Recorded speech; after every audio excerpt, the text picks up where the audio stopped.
Bienvenidas y bienvenidos a este programa Sentencias Justas, reflexiones de las y los juzgadores federales.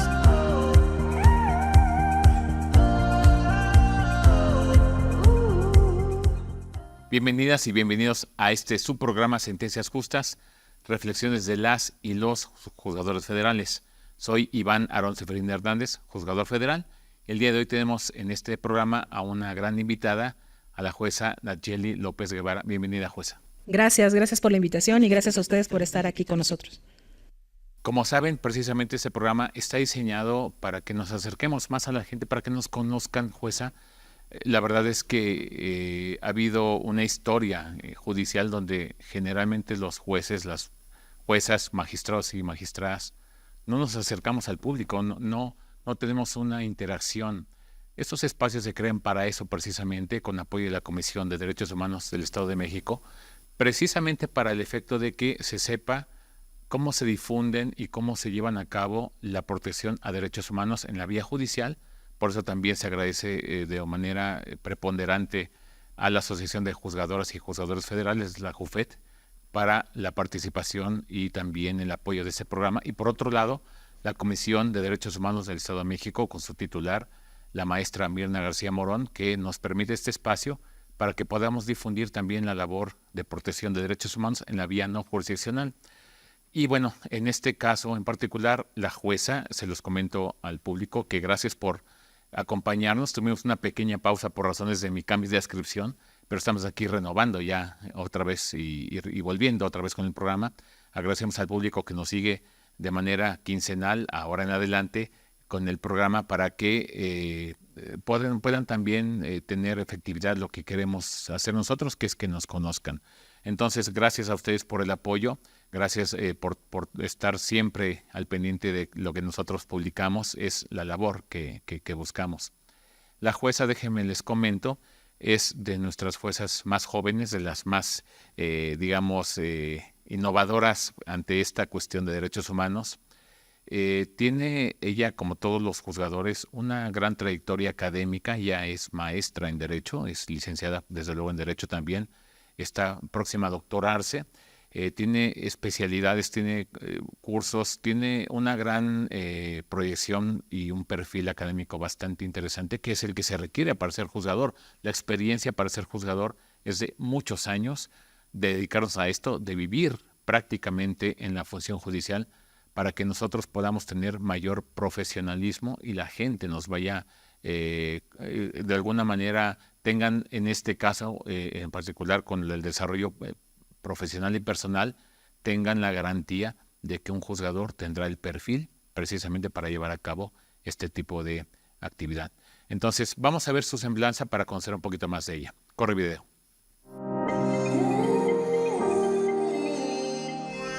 Nayeli López Guevara es licenciada en Derecho por la Facultad de Derecho y Ciencias Sociales de la Universidad Autónoma del Estado de Morelos. Su pasión por la justicia la llevó a continuar su formación académica, obteniendo una maestría en Derecho y actualmente cursando un doctorado en Derechos Humanos en el Instituto Nacional de Estudios Superiores en Derecho Penal. A lo largo de su carrera, Nayeli ha ocupado diversos cargos en el Consejo de la Judicatura Federal. Ha sido oficial judicial, actuaria judicial y secretaria de diversos tribunales colegiados, así como secretaria de Juzgado de Distrito de Amparo en materia penal en la Ciudad de México y secretaria del Cuarto Tribunal Unitario en materia penal del Primer Circuito. Desde 2021, Nayeli López Guevara ocupa el cargo de jueza primero de distrito en el estado de Morelos. La jueza López Guevara ha complementado su formación con diversos cursos y diplomados de gran relevancia. Entre ellos se encuentran el Seminario Problemas Actuales de Derecho Constitucional en el Instituto de Investigaciones Jurídicas de la UNAM y el Colegio de Secretarios de la Suprema Corte de Justicia de la Nación. Un diplomado en Finanzas Gubernamentales en el Tecnológico de Monterrey, Campus Cuernavaca. La especialidad judicial en el entonces Instituto de la Judicatura Federal, Extensión Morelos. Un diplomado en Administración de Justicia en el Instituto de la Judicatura Federal. La jueza Nayeli López Guevara no solo ha demostrado ser una profesional ejemplar, sino también una defensora incansable de los derechos humanos.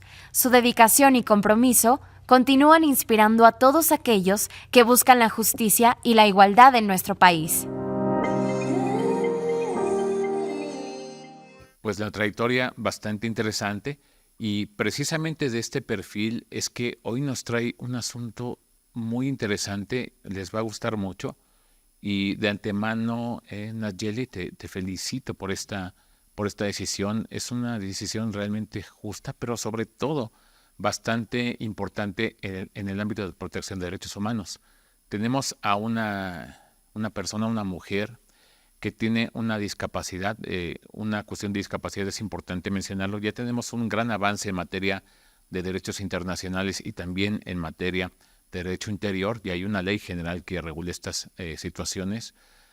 Esta persona tiene síndrome de Down, tiene una cuestión bastante complicada porque su señor padre fallece, después eventualmente fallece su mamá también, y solamente se quedan él y su hermano. Y este aspecto es bastante interesante porque su hermano no tiene empleo. Ella con síndrome de Down se ven realmente vulnerables.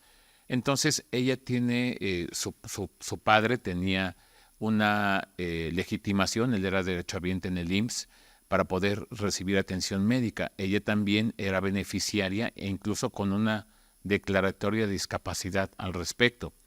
¿Qué es lo que sucede eventualmente cuando fallece su padre, que era la persona que estaba de alguna manera a cargo de ella jurídicamente ante el IMSS? Va ella al IMSS y ¿qué sucede? Pues simplemente le niegan esta intervención o atención médica, que es un derecho que tenemos los seres humanos, a pesar de ser beneficiaria, le niegan esta cuestión. ¿Y qué pasa? Entonces dicen, solamente se requiere que haya un tutor para que te pueda dar yo la atención médica al respecto. Entonces, este tutor, como lo saben, bueno, tenemos público que es jurídico y no jurídico, como lo saben, para que haya un tutor, los que tienen de alguna manera un perfil profesional de abogado, saben que se requiere un juicio para poder tener de alguna manera una declaratoria judicial de una tutoría. Pero si no hay esto, su hermano dice, yo no tengo dinero para poder ejercer este juicio, llevar a cabo este juicio para poder ser el tutor de ella, pero no tiene a nadie en el mundo más que a mí. Entonces el IMSS le niega esta cuestión. ¿Y qué pasa? Se ven en la necesidad incluso de pedir limosna en la calle para poder solventarse a sí mismos, pero sobre todo las cuestiones médicas. Promueven amparo y le toca a la jueza conocer. Vamos a ver el caso con el video un poquito más temático para poder entendernos, dejarnos entender un poquito mejor y para que nos explique al término de este video temático el caso en particular. Corre video. Tenemos hoy un caso conmovedor que destaca la importancia de la protección de los derechos humanos, especialmente de las personas con discapacidad. Vamos a hablar sobre el caso de Mariana, una mujer que nació con síndrome de Down y ha enfrentado numerosos desafíos en su vida. Acompáñanos mientras exploramos su historia y la resolución judicial que cambió su vida para siempre. Mariana nació con síndrome de Down. Desde pequeña, sus padres decidieron protegerla del entorno, las burlas y las humillaciones, lo que llevó a que Mariana no asistiera a la escuela y fuera aislada del mundo exterior. En 2016, su madre falleció y su padre se convirtió en su único cuidador. Al ser derechohabiente del IMSS, la registró como beneficiaria, incluyendo su estado de invalidez definitiva. Lamentablemente, en 2019, el padre de Mariana también falleció, dejando a su hermano Pedro a cargo de su cuidado. Pedro se encargó de llevarla a sus citas médicas en el IMSS, pero se encontró con un obstáculo inesperado. El IMSS exigía que Mariana fuera acompañada por un tutor designado judicialmente, debido a su discapacidad. Pedro, desesperado y sin empleo, no podía pagar a un abogado para iniciar un juicio de tutoría. Se vio obligado a pedir limosna en la calle, pero esto no era suficiente ni siquiera para su supervivencia. Ante esta situación crítica, Pedro promovió un amparo en nombre de su hermana. La jueza Nayeli López Guevara se encargó del caso y solicitó informes a todas las autoridades involucradas. Al final, la jueza concedió el amparo a Mariana por varias razones fundamentales. Mariana es una persona con discapacidad y por lo tanto, sus derechos deben ser protegidos de manera reforzada. Además, es una persona vulnerable, siendo una mujer con discapacidad física en condiciones de extrema pobreza, sin empleo ni posibilidad de generar ingresos y con un nivel de incultura notable debido a su aislamiento. La Suprema Corte de Justicia de la Nación ha determinado que el estado de interdicción es inconstitucional. Por lo tanto, el Estado mexicano no puede considerar que por su discapacidad Mariana no puede ejercer sus derechos por sí misma. La jueza determinó que el IMSS debía reconocer a Mariana como beneficiaria por sí misma sin necesidad de un tutor y que el Estado estaba obligado a proporcionarle atención médica y medicamentos sin intermediarios. Finalmente, dado que se trata de una resolución que fue muy famosa y reconocida en el Poder Judicial de la Federación, la jueza Nayeli López Guevara nos explicará en este programa las consideraciones de su determinación. Bastante interesante la temática del caso, del video que acabamos de ver, donde nos habla de una cuestión que quizás se enfrentan millones de mexicanos o muchos mexicanos, pero cuando acuden al juicio de amparo y una juzgadora federal, un juzgador federal, en términos generales, lo protege, es bastante satisfactorio porque es lo que se busca en el ámbito de protección a derechos humanos. Jueza Nayeli, nos gustaría que nos narraras cómo fue que llegaste a esta determinación tan protectora de derechos humanos. Muchas gracias, Fidel. Pues sí es un asunto muy interesante, pero sobre todo son de esos asuntos que tocan fibras muy humanas y que siempre deben de existir en todos los funcionarios que nos dedicamos al servicio público. En este caso en particular, Pedro presenta su demanda de amparo en favor de su hermana y relatando pues que Mariana ya no le dan servicio médico, que ha acudido en varias ocasiones al Seguro Social para que la sigan atendiendo. Ella, además del síndrome de Down que padece, carece de su mano izquierda, también padece de problemas de hipertensión, tiene convulsiones, tiene varias situaciones de salud que requieren un tratamiento continuo y especializado. Además de que efectivamente consta en su expediente clínico y además en las constancias que adjuntan a la demanda de amparo, cuenta con una constancia donde se hace por parte del Seguro Social, se hace constar su estado en el que se encuentra de discapacidad. Uh-huh. Aquí lo importante, y es cómo funciona un órgano, es que el oficial recibe la demanda y lo ve con ojos como que no son de los asuntos que siempre llegan, sino que tenemos que atender pues la premura. También lo comenta su secretario y la secretaria de inmediato va conmigo y me dice aquí hay que atender, hay algo urgente que atender y lo proveemos de inmediato. Aquí es importante destacar, Iván, que hacemos una precisión cuando radicamos la demanda de que no obstante que venía Pedro en favor de su hermana, la tenemos a ella como quejosa, precisamente reconociéndola como una persona pues con su capacidad de goce, ¿verdad? Y con su ejercicio. Y además designamos a una persona por parte o pedimos a la Defensoría Pública, que está disponible en cualquier circuito en el que de todo el país, para que designara un asesor para que la apoyara en toma de decisiones que tuvieran que ver en el desarrollo del juicio. Mandamos abrir de oficio la suspensión del acto para efecto de que de inmediato ya empezara a recibir la atención médica. Ahora bien, se le dio entrada, se mandaron los oficios, todo esto fue muy rápido y es esta parte de que todo el juzgado sabe que hay que activarse para ir a dejar rápido los oficios, proveer sobre la suspensión, notificar a las partes interesadas para que de inmediato Mariana pudiera tener ya acceso al servicio de salud. Eso como una tutela anticipada en la suspensión. ¿Qué quiere decir? Pues como un asomo al fondo del asunto, que pues lo que se ha considerado que sí puede ser posible en la suspensión, que se pueda dar un efecto restitutivo de inmediato. Son de esos asuntos que los ves y dices, en el fondo pues va a tener razón, de una vez mandó la suspensión para que le empiecen a otorgar el servicio de médico. Es decir, suspensión con efectos restitutorios. Sí, de inmediato, para que de inmediato le empezaran a otorgar ya el servicio médico. Y pues se fue tramitando el amparo con varios requerimientos, sobre todo dándole seguimiento en la suspensión, de manera tal que le cubrieron, digamos, todo el año en el que se presentó el juicio. Todo ese año lo tenía cubierto por cuanto a la asistencia hasta que resolviéramos el fondo del asunto. Dentro de los hechos o contexto fáctico que nos narran en la demanda es precisamente que ella había nacido en un seno familiar, su madre había muerto, se había encargado de cuidarla en casa, nunca la mandó a la escuela por este miedo a que fuera objeto de burla en la escuela, por lo que Mariana no sabía leer ni escribir. Entonces eso como que abonaba a esta parte de que había estado como un poco aislada o marginada por este concepto que a veces se tiene o que muchos fuimos formados o que permean la sociedad de que pues no tienen que ser aislados las personas que tienen alguna de esta condición y no permiten, o también la sociedad no permiten pues que interactúe con los demás, con las demás personas precisamente por el miedo a que sea objeto de burla, ¿no?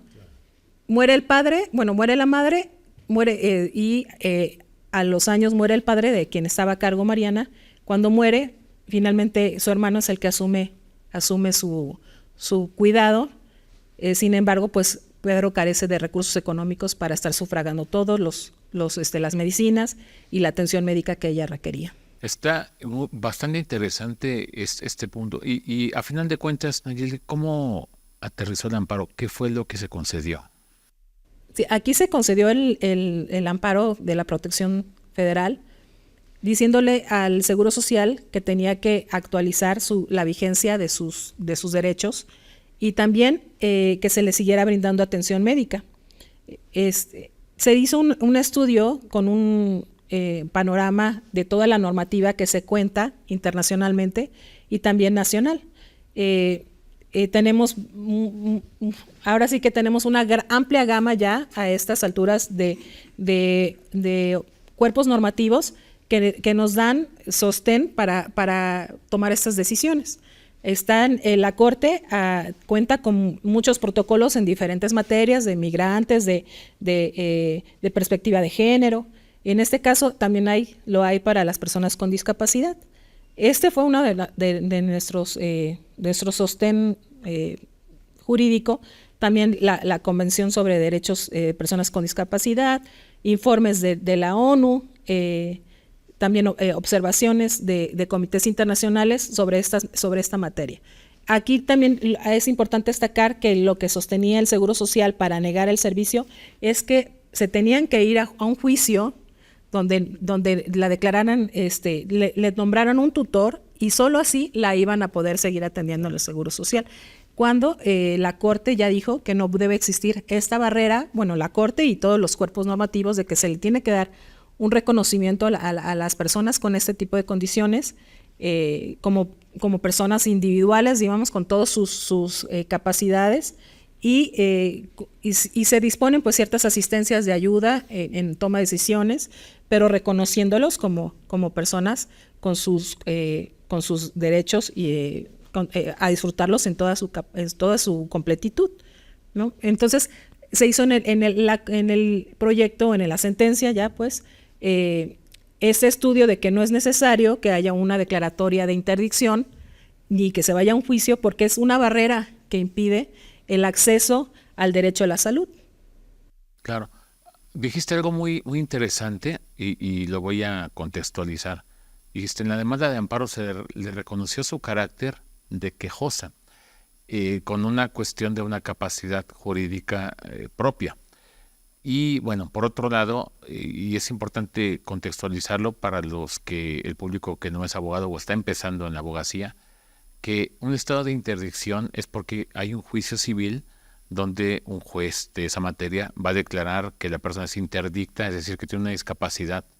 Pero entonces, interdicción proviene de la palabra interdecir, que es que se requiere que un tutor designado judicialmente intervenga porque no es capaz en el estado de interdicción, no es capaz la persona de poder expresarse por sí misma. Entonces, si no tiene un tutor, no, para decirlo en palabras llanas, no vale su palabra, sino hasta que el tutor lo diga. Esto la Suprema Corte ya se ha pronunciado al respecto de que es inconstitucional porque atenta contra la discriminación y sobre todo la igualdad. Entonces, en este caso de interdicción en la demanda de amparo con relación precisamente a lo que el Instituto del Seguro Social determinaba que requería un tutor, ¿nos podrías profundizar un poquito en lo que es la interdicción y cómo es que la Suprema Corte declaró este aspecto inconstitucional? Nayeli, por favor. Este término es de reciente, que se está trabajando, digamos, recientemente en cuanto a que no puede constituir una barrera para que cualquier persona pueda ser sujeto de reconocimiento con toda su completitud en sus derechos. Empieza la Corte con un asunto que llega hasta ahí de un muchacho que tiene síndrome de Asperger y sus padres son sus tutores. A partir de ese asunto, la Corte hace una reflexión y dice, alguna persona que tenga esta condición tiene que ser reconocida y es capaz de tomar sus propias decisiones. No se necesita que se sustituya esta voluntad en otra persona. Él puede decidir qué comer, a dónde ir, qué estudiar, qué hacer. Y su condición o su síndrome, en este caso de Asperger, no podía ser una barrera para que él pudiera disfrutar de todos estos derechos a los que él tenía. Y empieza así a acuñarse y a trabajarse lo de los formatos de lectura fácil. Aquí cabe señalar que en este caso en particular de nuestra quejosa, ella no sabe leer y escribir. Entonces lo que optó el juzgado es que en cada acuerdo que se le tuviera que notificar, el actuario se lo leyera. Le hacíamos un formato de lectura fácil muy sencillo con lenguaje, además del acuerdo, digamos, que se publicaba en el expediente, que recaía la promoción o la demanda, se hacía un formato muy sencillo al cual le daba lectura el actuario cada vez que le iba a notificar. Entonces, así es como se hizo, pues, se rompe esta barrera para que Mariana fuera conociendo las determinaciones que se iban dictando en el asunto, tanto en el expediente principal como lo que iba aconteciendo en la suspensión, que es lo que le dio una anticipación de la tutela protectora del amparo. Es decir, ¿se llevaba a cabo la notificación con videos? No, le leía. En este momento se le leía. Sí, se le leían, actuario. Porque como ella no sabe leer ni escribir, entonces se le leían, pero en un formato sencillo. Le hacemos un condensado con un lenguaje muy sencillo, muy claro, y el actuario cada vez que iba a notificar, aparte de su notificación, digamos la que consta conforme a la ley de amparo, se le hacía una lectura del acuerdo con un formato sencillo, pero a ella directamente. Muy bien. Ahora, hay un término acuñado desde 1989 por Kimberly William Crenshaw, que es prácticamente la interseccionalidad, una maestra estadounidense, donde reflejaba aspectos donde no solamente podría haber una discriminación por una causa en particular, sino por una cuestión sistémica, es decir, por diferentes causas. Ejemplo, una mujer negra, por ejemplo, puede tener una doble discriminación por su condición de sexualidad y por la cuestión también de raza. En este caso, ¿podemos hablar que podría haber interseccionalidad en favor de Mariana? Claro que sí. Aparte de su condición médica, o su síndrome, carecía de su brazo, no sabía leer ni escribir, venía de un contexto humilde, sencillo, sin los recursos económicos, además, pues mujer, aislada también, y discriminada desde inicio tal vez por desconocimiento de muchos papás, ¿verdad? O miedos que luego muchos como papás tenemos de no dejar pues que nuestros hijos entren al mundo real o no reforzarlos en esa parte. Entonces, Mariana vivió o creció aislada. Entonces, fueron varias condiciones que se permean aquí y que finalmente nos llevan a resolver en este sentido. Y que nos lleva a pensar que cuando hay una interseccionalidad, que dicho en palabras sencillas, es una cuestión de vulnerabilidad múltiple, porque hay diferentes cuestiones o factores que están llevando a que la persona tenga una condición vulnerable reforzada o potenciada, porque es mujer y bueno, En un primer contexto también se advierte discapacitada, pero también en este caso tiene una complejidad motriz para poder ella llevar a cabo un trabajo, por ejemplo, como las personas que no tienen discapacidad. Por otro lado, también estuvo aislada porque sus padres, por el temor a la burla y discriminación de los alumnos que no somos exentos o no estamos ausentes de que hay bullying en la sociedad, la llevaron de esta manera. Esto llevó entonces lleva a que el juzgador aprecie un caso en particular con una protección reforzada o un derecho reforzado. ¿Nos podrías hablar un poquito más de esta cuestión de lo que es un derecho reforzado frente a una persona que no tiene estas condiciones, jueza, por favor? Sí, pues así como la perspectiva de género que nos dicen que tenemos que ponernos nuestros anteojos morados, pues aquí yo creo que nos tenemos que poner estos anteojos también de cuando veamos situaciones donde estamos viendo situaciones de desventaja del quejoso procesado en cualquier asunto jurisdiccional o sometido a los órganos, ponernos estos ojos para ver qué situación en particular vive y ha vivido el quejoso en este caso, y además de verlo pues con esta sensibilidad jurídica, y además porque contamos con los instrumentos nacionales e internacionales para resolver de manera favorable, sin que ello implique variar. Aquí es importante recalcar que en este asunto en particular el Seguro Social se fue a revisión, y precisamente ese era uno de los puntos donde decía la jueza le suplió en todo le suplió el acto, pero no es, el colegiado determina, no es que le haya suplido el acto, es que se potencia esta protección, se maximiza esta protección, y además está permitida por todo el soporte jurídico que se cuenta. Fíjate que me llamó mucho la atención, Nayib, porque es importante que el auditorio sepa que este asunto fue de gran envergadura. Incluso llamó la atención del Consejo de la Judicatura Federal para publicitarlo. Por esa razón, entre muchas más, es que quisimos que nos trajeras este asunto para explicarlo. Pero desde luego hay un formato de lectura fácil que lo conocemos los que estamos en el medio, que es una lectura, por ejemplo, a un niño con su lenguaje de niño. Incluso algunos ponen imágenes para que se pueda dar una, pues digamos, comunicación más empática entre el órgano jurisdiccional con el niño. Pero en este caso me llamó mucho la atención que el formato que se hizo fue de entendimiento o de comprensión fácil. ¿Y cómo se resuelve ante una persona que no sabe leer ni escribir? ¿Cómo se le comenta lo que resolviste para que lo pueda entender de una manera integral ante lo que quieres transmitir? Sí, pues y como te comentaba Iván, los acuerdos se los transmitíamos de viva voz, digamos, claro, por conducto del actuario, con un condensado, una síntesis muy pequeña y con lenguaje muy claro, de manera tal que Mariana nos entendiera. Pero ya para la sentencia, pues nos pusimos a pensar qué podemos hacer para que Mariana entienda muy bien qué es lo que se resolvió en este asunto. Y pues se nos ocurrió hacerle un video donde se le explica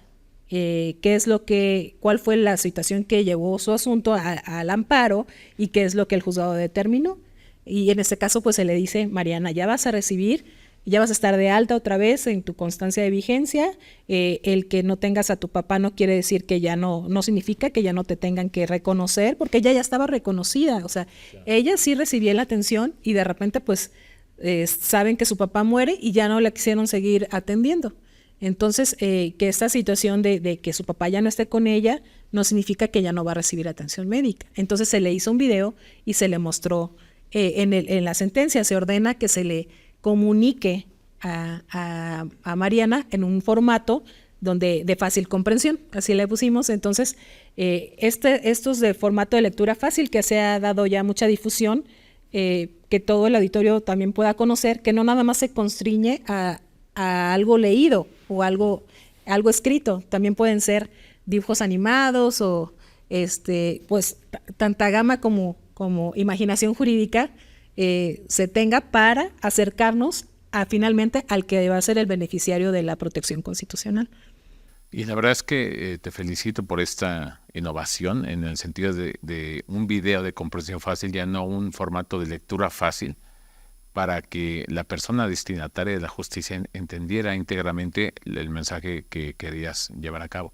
Yo te voy a pedir para el auditorio 2 favores. Si pudiéramos publicar en el link correspondiente la sentencia en la versión pública respectiva, y también ese video que le hiciste llegar a la justiciable en el sentido de cómo le explicaste lo que habías resuelto. ¿Podríamos publicarlo para el público? Sí, claro que sí. Llevarlo para el público, perdón. Sí, claro que sí. Y es importante destacar que este video forma parte también del expediente y no viene ningún dato ni ninguna imagen de la quejosa, así que no hay ningún problema. De hecho, está como en forma de caricatura un poco para que fuera amigable.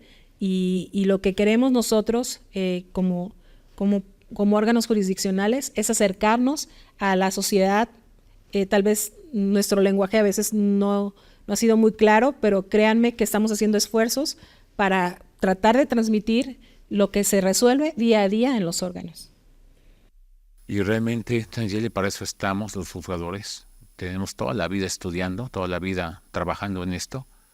Nos dedicamos a esto, nos dedicamos a proteger a las personas, los derechos de las personas, y realmente eso es una labor que hacemos por convicción total. Entonces, esto lo digo por el panorama propio que está en la actualidad, pero que es bastante importante que la gente sepa, que nos conozca y que tenga conocimiento que llevamos toda la vida en esto y realmente somos especializados en proteger derechos humanos. Pues, jueza Nayeli, por Mariana, por Pedro y por toda la sociedad que demanda una justicia pronta y expedita, yo te digo gracias por emitir una sentencia justa y por estar en este programa. Gracias por la invitación y también gracias a la sociedad por seguir creyendo en los órganos jurisdiccionales. Sepan que cuando presentan un amparo va a haber seres humanos detrás de cada escritorio y que estamos para servirles. Gracias. Gracias.